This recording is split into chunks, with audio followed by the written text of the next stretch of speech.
Helo gyfeillion. Wel, mae yna lot o sôn yn newyddion am bethau sydd yn dod colonist, ond mae yna newyddion da hefyd. Mae ynni adnewyddol wedi bod ar ei ucha erioed, a sôn bod rhaid iddyn nhw bron talu bobl i ddefnyddio trydan mwyn peidio creu trafferthion. Dydy hynny'n newyddion da, ynni adnewyddol. Wel, mae rhaid mi gyfadde bod fy ynni i bach yn adnewyddol, yn rhedeg i fyny cael awr, bach yn annibynnadwy, ond dyna fo. Ond dyma'r newyddion yn grym i feddwl. Tybed faint o olew sydd yn ein lamp? Da chi'n cofio'r gân flynyddoedd yn ôl? Rhoim olew yn fy lamp, ca dim losgi. O, dwi wedi chwilio am y geiriau yn bob man a di methu ynglŷr a cael hyd iddyn nhw. Ond dyma'r stori. Pryd hwnnw, bydd Tiernas Nefoedd yn debyg i 10 o enethod a gymerodd ei lampau a mynd allan i gyfarfod ar priodfab. Roedd 5 ohonynt yn ffôl a 5 yn gall. Cymerodd y rhai ffôl ei lampau, ond heb gymryd olew gyda hwy. Ond cymerodd y rhai call gyda'u lampau olew mewn llestri. Gan fod y priodfab yn hwyr yn dod, eithant i gyd i hepian a chysgu. Ar ganol nos daeth gwaedd. Dyma'r priodfab, ewch allan i'w gyfarfod. Yna cododd y genethod hynny i gyd a pharatoi lampau. Oherwydd y rhai ffôl, dywedodd y rhai ffôl wrth y rhai call, rhowch i ni beth o'ch olew, oherwydd mae'n lampau ni'n diffodd. Tebodd y rhai call, na, yn wir, ni fydd digon i ni, nac i chwythau. Ac i chwythau, mae'n ddrwg i ni.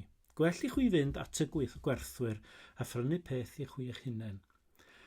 A rhawyddynt yn mynd i brynu'r olew cyrhaeddodd y priodfab, ac oedd y rhai oedd yn barod i mewn gydag ef i'r wledd briodas, a chlywyd y drws.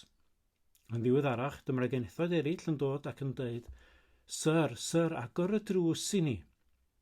Tebodd yntau, yn wir rwy'n dweud wrthych. Nid wyf yn eich adnabod. Byddwch chwiliadwrus gan hynny, oherwydd ni wyddoch na'r dydd na'r awr. Wel, mae stori cyfarwydd yn tydi, a dyma ni yn yr wythnos rhwng gwyl dyrchafal Arglwydd Iesu yn esgyn i'r nefoedd dydd Iau diwetha a Sul y Pentecost ar y trothwy. Cyfle ni feddwl ac i ystyried faint o olew sydd gennym yn y lamp. Sgynna ni rhywbeth wrth gefn. A mae rhyw gyfnod anodd fel hyn yn profi tydi faint o gyflynwad sydd gennym ni yn un. Methu cyfarfod fel capeli, fel eglwysi, fel Cristnogion gyda'n gilydd. A llawer o'r cyflenwad hwnnw'n dod yn tydi wrth i ni gyd gyfarfod. Rhaid mi godde, mod i'n teimlo ar brydiau bod y lefel yr olew bach yn isel. A dyma ni 10 morwyn. Be oedd gan Iesu eisiau ni sylwi arno?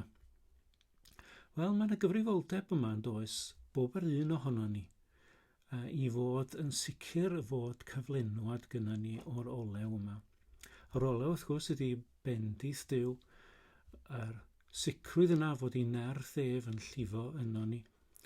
Cyflenwad sydd yn dod gyndyllio berthynas ag ef drwy'r Arglwydd Iesu Grist, yr ysbryd glân yn ei llenwi ni yn llifo o'n mewn megis afon fel petai.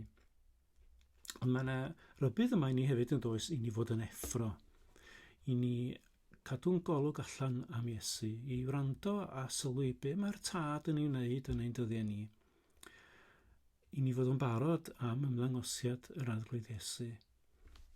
Ydyn ni'n barod, ydyn ni'n darllen arwyddion yr amserau y prydau. Mae'r eglwys yn sicr yn mynd drwy rhyw chwildro.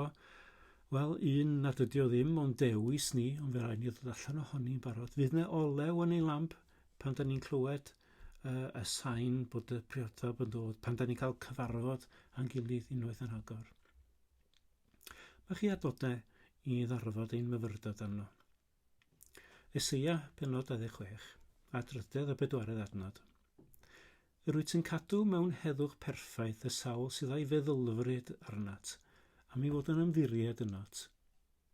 Ymddiriedwch yn yr arglwydd o hyd, cynnes craig dragwyddol yw'r arglwydd ddew. Rwyt yn cadw mewn heddwch perffaith y sawl sydd ei feddylfryd arnat, am ei fod yn ymddiried ynot. Ymddiriedwch yn yr arglwydd o hyd, cynnes craig dragwyddol yw'r arglwydd ddew. Na chi adnodau i feddwl amdano nhw yng nghyd-destun Mathew 25 a ddameg y 10 morwyn. Os ydyn ni a'n bryd arno ef. So da ni'n meddwl ni arno ef, yn rhedeg arno. So da ni'n ymddiried yno, yna mae yna gyflenwad o'r heddwch perffaith yma. A pa bryd mae angen heddwch? Wel, nid yn gymaint pan fod pob dim yn iawn, wrth gwrs, ond pan fod pethau o chwith, pan fo'n stormus, pan fod pethau wedi cynhyrfu, pan fod ofn yn curo wrth y drws. Dewch i ni weddio. Diolch am yr addewid sydd yn dair yma, Arglwydd, dy fod ti'n cadw mewn perffaith hedd y rhai sydd a'i meddylfryd arna ti. A'r siars yma i ymddiried yn yr Arglwydd. Dyro olew yn ein lamp, a dyro ni Arglwydd dy geisio yn feunyddiol am olew wrth gefn, fel ein bod ni'n barod, fel ein bod ni'n effro, fel ein bod ni'n nabod yr arwyddion, ac yn barod am yr hyn wyt ti'n ei wneud. Gwrth ni edrych ymlaen at Sul y Pentecost, da ni yn gweddio am dywalliad nerthol o ddysbryd glân arno ni. Gari ti ddatguddio dy fab Iesu Grist unwaith eto i bobl ein gwlad. Da ni'n cyflwyno'r oll arglwydd sydd angen yr heddwch perffaith yma heddiw i dy sylw di ac i dy ofal di ac yn gofyn dy fendith arnynt. Er mwyn Iesu. Amen.